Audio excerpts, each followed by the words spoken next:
Ძალიან მეგობრებო, თუ ვიდეოს სახელი წაიკითხეთ და ალბათ წაიკითხეთ, ისე ამ ვიდეოს არ ჩართავდით. დღეს ვისაუბრებთ ეჭვიანობაზე. ამ თემას დიდი ხანია მინდოდა რომ მესაუბრა, უბრალოდ რა ვიცი, თავს ვიკავებდი, მეზარებოდა და ასე შემდეგ. რამოდენიმე დღის წინ ვიყავი ჯინო პერედაისში, სადაც გადავეყარე შეყვარებულ წყვილს.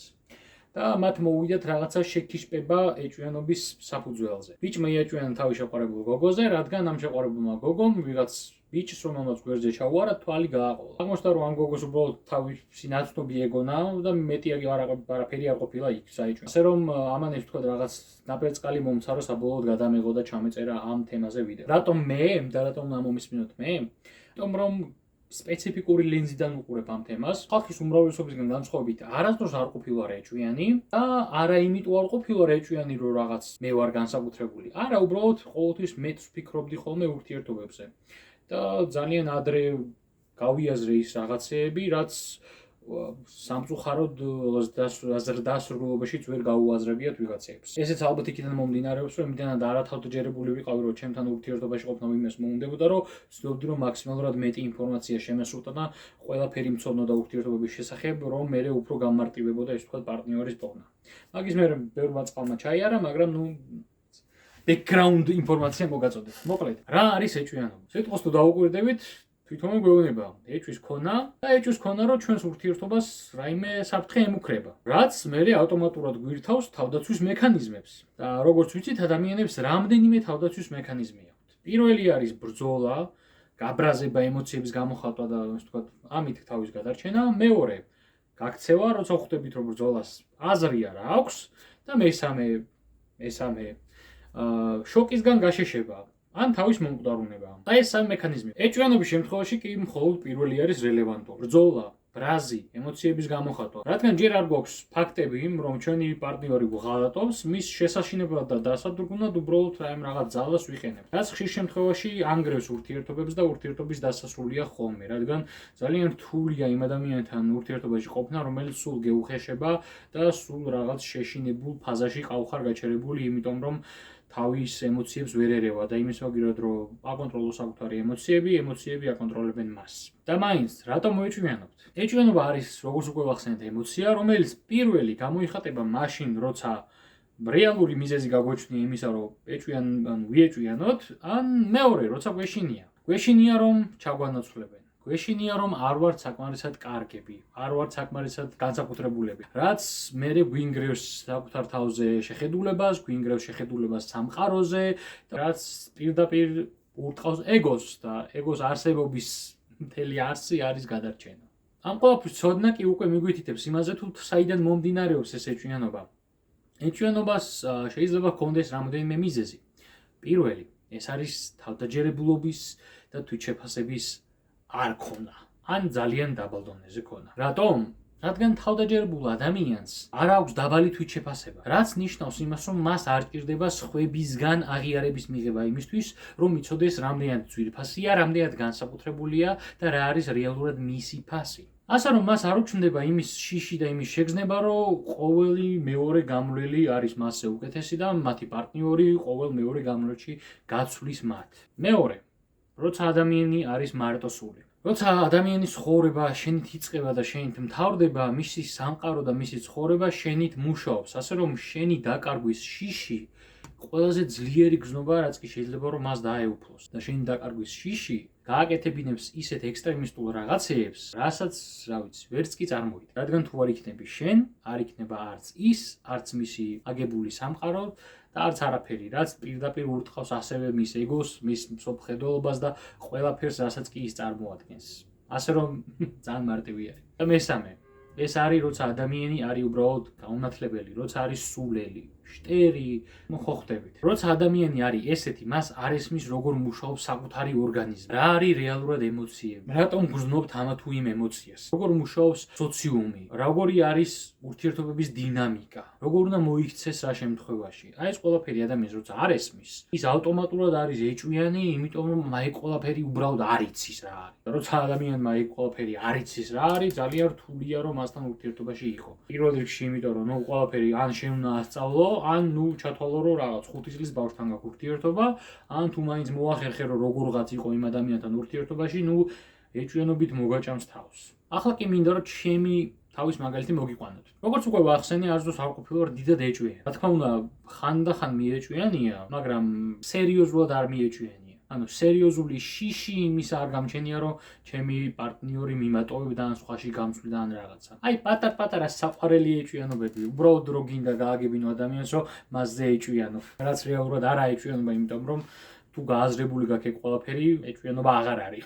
ეჭვიანობა არის, როცა გეშინია რაღაცის და აი ამ შიშისგან თავდაცვის მექანიზმად იყენებ მე ბრაზს. ზოგადად განსხვავებულად უყურებ ურთიერთობებს. მე არ ვთვლი ჩემს შეყვარებულს, რომელიც არ მყავს, მაგრამ როცა მყავდა, ჩემს საკუთრებად. ანუ ჩემს შეყვარებულს სრული უფლება აქვს, რომ მოეწონოს სხვა ადამიანი. რაც ბევრისთვის შოკი არის. რას ქვია ჩემს შეყვარებულს ხომ მოეწონოს. მოდი ერთ რაღაცას გაგიმხელთ. ურთიერთობაში ყოფნა არ ნიშნავს არაფერს. უფრო შოკის მომგვრა რაღაცას გაგიმხელთ. დაჟე ცოლ-ქმარი რო ხართ, ეგეც დიდად არაფერს არ ნიშნავს. რა მხრივ? ადამიანს თუ აღარ უნდა თქვენთან ყოფნა, აქვს უფლება რომ ადგეს და დაგტოვოთ. თქვენი საკუთრება არ არის. ასე რომ არასდროს არ მქონია იმის შიში, რომ ადამიანს თუ მოუნდებოდა ჩემი დატოვება, ეს რაიმე გავლენას მოახდენდა ჩემზე. სერიოზულ გავლენას. რა თქმა უნდა, გული გეტკინება ადამიანს, იმიტომ რომ ადამიანი ხარ, ემოციები გაგაჩნია. გინდა არ გინდა მიჯაჭვული ხარ იმ ადამიანზე და ბევრი რაღაც გაკავშირებ. რა თქმა უნდა, ეს რაღაც ტკივილს მოიტანს, მაგრამ ბევრს ცხოვრების აზრს აკარგვინებს. ბევრისთვის ცხოვრება შეუძლებელი ხდება ამის მერე. მე არასდროს არ მქონია ეს. ხო და ვერასდროს ვერ ხვდებოდი საერთოდ რატო იყვნენ ადამიანები ეჭვიანები, იმიტომ რომ დავიბრალო რომ ეხლა ყოველთვის ძალიან თავდაჯერებული ვიყავი და ყოველთვის უმაღლესი დონის შეფასება მქონდა, არა. უბრალოდ ვიცოდი, გააზრებული მქონდა ეჭვიანობა რა იყო და ვერ ხვდებოდი რატომ და მე ეჭვიან ადამიანზე, ანუ ბოლომდე ვენდობოდი ჩემს პარტნიორს და ვიცოდი რომ ისიც მენდობოდა და ეჭვიანობის აზრს ვერ ხვდებოდი, ანუ რას მივიღებდი ეჭვიანობისგან ვერ ხვდებოდი, ასე რომ რავი, არც მიჩნდებოდა იმის სურვილი, შიში არ მეუფლებოდა რომ ჩემი პარტნიორი გამსვლიდა ყოველ მეორეში. და თუ მოუნდებოდა კიდე ჩემი დაცვა, მე ისეთ ადამიანთან ურთიერთობა არ მჭირდებოდა, ანუ პირიქით მადლიერი ვიქნებოდი, რომ ადგა და თვითონ წავიდა. ბევრისთვის ეს ძალიან უცნაურია, მესმის. და ბევრს რაღაც გულზე და ეგოზე მოხდება, რომ როგორ თუ, მაგრამ როცა როგორც უკვე ჩამოთვლილ ასპექტებზე ვისაუბრეთ, როცა იცი საკუთარი თავის ფასი, როცა იცი რა ხარ, როგორი ხარ, ვინ ხარ, აღარ გეუფლება ეს რაღაც ნეგატიური ემოციები. პლუს თუ გინდათ რომ ეს თქვა უშუალოდ ეჭვიანობის მომენტს, ეჭვიანობა თავს იჩენს მხოლოდ იმ შემთხვევაში, სადაც არსებობს შედარება. როცა თქვენ ადარებთ საკუთარ თავს სხვას, მხოლოდ მაშინ შეიძლება რომ დაგეუფლოთ ეჭვიანობა. აი მაგალითად წარმოვიდგინოთ ეგეთი ამბავი. რომ თქვენი პარტნიორი ესაუბრება ვიღაც სხვა ადამიანს, რომელიც დაახლოებით თქვენი აღნაგობისაა, თქვენი განათლებისაა, მაგრამ არის უფრო მაღალი. ცოტათ. ეს თქვენთვის უკვე რაღაცნაირად მინუსად ითვლება, რომ ის ადამიანი თქვენ ჯობიათ სიმაღლეში და ავტომატურად თქვენი პარტნიორი ამჯობინებდა მის თავს თქვენ, რაც სისულელე არის. უნდა დაიმახსოვროთ, რომ ადამიანები არ ვართ რაღაც ერთიანი. შენ არ ხარ მხოლოდ შენი ლამაზი სახე, შენ არ ხარ მხოლოდ შენი ლამაზი სხეული და შენ არ ხარ მხოლოდ შენი რაღაც დიდი მკერდი, დიდი ტრაკი თუ დიდი ტვინი. შენ ხარ ის ყველაფერი, რაც დღემდე მოგიყვანა. და ვერასდროს ვერ იქნება ვიღაც ყველაზე მაგარი და ვიღაც ყველაზე ბანძი. ადამიანების მთელი მუღამი ეგ არის, რომ ყველანი განსაკუთრებულები ვართ. ვიღაცეები რაღაცეებში უფრო მაგრები არიან, ვიღაცეები ნაკლებად. მსგავსი შეგრძნება თუ დაგეუფლება, დაფიქრდით იმაზე, რომ კარგი, დაუშვათ მე და იმ ადამიანს ერთნაირად მიმზიდველი სახე გვაქვს. დაახლოებით ერთნაირი აგებულება ვისვართ, ერთნაირი სხეული გვაქვს. მაგრამ ის ადამიანი ჩემზე მაღალი არის. კარგი, ჩემზე მაღალი არის, მაგრამ აქვს ჩემნაირად კარგი იუმორის გზნობა? შეუძლია ჩემნაირად გემრიელი საჭმელების მომზადება? არის ჩემნაირად კეთილი? არის ჩემნაირად გულუხვი? არის ჩემნაირად ხელგაშლილი? არის ჩემნაირად მოსიყვარულე? არის ჩემნაირად გულახდილი? ხო და აი ამ კითხვებს დავუსვათ საკუთარ თავს, მივხვდებით, რომ კი, ვიღაცეები რაღაცით გაჯობებენ, მაგრამ ყველაფერში ვერავინ ვერ გაჯობებთ. ანუ არ არსებობს ისეთი ადამიანი, ვინც ყველაფერში თქვენზე მაგარი იქნება. რაღაცეებით ის თქვენზე უარესი იქნება. და ზოგადად ესეთი გამოთქმა არსებობს ინგლისურად, რომ comparison is the thief of joy. რაც ქართულში პირდაპირ ითარგმნება როგორც შედარება ბედნიერების ქურდი არის. არ გჭირდებათ რომ შეედაროთ სხვა ადამიანებს. და თუ მაინც და მაინც შეედარებით, თქვენთვის შეედარეთ. იმაზე იფიქრეთ, როგორ შეგიძლიათ რომ გახდეთ თუ ვიღაც რამეში გჯობიათ, მისნაირი ან მასზე უკეთესი. ანუ ეს ემოციები მიმართეთ არა ბრაზისკენ, არამედ პირიქით პოზიტიური ფიქრებისკენ.